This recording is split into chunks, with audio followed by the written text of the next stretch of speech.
Hi, I am Alicia. I'm an AI human.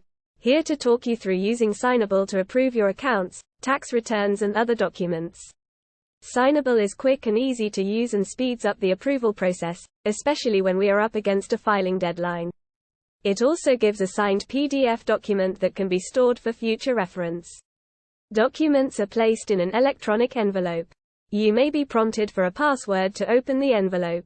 For personal documents, this is your national insurance number in capital letters. For company documents, this is the company number, which is 8 digits long. If your company number only has 7 digits, just add a 0 at the start. Once past the password, you arrive at a screen similar to this. There is a contracts section, where the documents in the envelope are listed.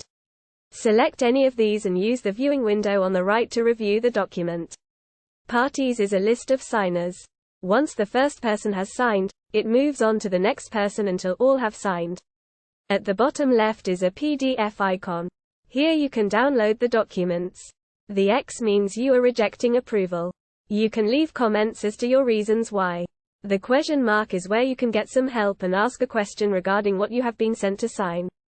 Once you are ready to approve the documents, click Sign here. You have 3 ways to sign. Draw your signature with a mouse, finger or tablet. You can type your name.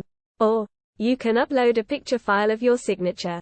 Once done, you will see confirmation that the envelope has been signed.